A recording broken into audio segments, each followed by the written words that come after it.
कहानी वहां से आगे बढ़ेगी जहां एपिसोड 36 में आग लगी थी। घूलम का गुस्सा अब उसके काबू से बाहर हो चुका है, क्योंकि बशा ने ना सिर्फ उसकी मर्दांगी को ललकारा है, बल्कि सुंदरी पर अपना हक जाता कर घूलम की अना को मिट्टी में मिला दिया है।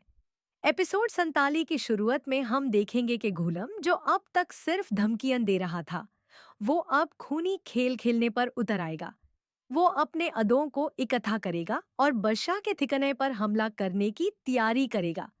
लेकिन ट्विस्ट्स यहाँ खत्म नहीं होते। असल खेल तो कुर्बान अली खेल रहा है। वो घुलम के कान भरेगा कि अगर बदशाह जिंदा रहा तो सुंदरी कभी उसकी नहीं हो सकती। कुर्बान का मकसद ये है कि ये दोनों आपस में लड़कर खत्म हो जाएं और मैदान साफ हो जाए। दूसरी तरफ सुंदरी की हालत इंतहा गमज़्यादा दिखाई जाएगी।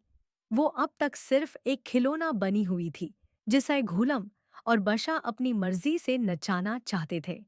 लेकिन इस एपिसोड में सुंदरी का सब्र टूट जाएगा। वो अपनी माँ से कहेगी कि वो इन दरिंदों के दरमियान मजीद नहीं पिस सकती। जब घुलम जबरदस्ती सुंदरी के घर पहुंचकर उसे ले जाने की कोशिश करेगा, तो सुंदरी पहली बार चीख कर उसे उसकी औकत याद दिलाएगी। वो कहेगी कि मोहब्बत हासिल की जाती है, छीनी नहीं जाती।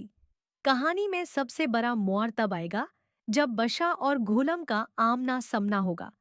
विजुअल्स के मुताबिक ये एक सुनसान रास्ते या पुरानी हवेली का सीन हो सकता है, जहां दोनों एक दूसरे पर हथियार तन देंगे। बशा, जो थोड़ा ठंडा दिमाग रखता है, वो घूलम को समझाने की कोशिश करेगा कि वो सुंदरी की जिंदगी बर्बाद कर रहा है, लेकिन घूलम जुनून में अंधा हो चुका है। एपिसोड के एंड में हम देखेंगे कि कोई गोली चलेगी। प्रिडिक्शन ये है कि ये गोली शायद न घालम को लगे न बादशाह को, बल्कि बीच बचाव करने वाला कोई तीसरा शख्स, शायद कुर्बान का कोई बंदा या कोई घर वाला, जख्मी हो जाएगा। कहानी इस सवाल पर खत्म होगी कि क्या इस खूनरेजी के बाद सुंदरी कभी घूलम की शक्ल देखना पसंद करेगी, या फिर बशा इस मौका का फायदा उठाकर सुंदरी को हमेशा के लिए वहां से दौड़ ले जाएगा। ये एपिसोड जज्बात, दुश्मनी और दीवांगी का एक नया लेवल दिखाएगी, जहां हर किरदार अपनी हद पर कर जाएगा।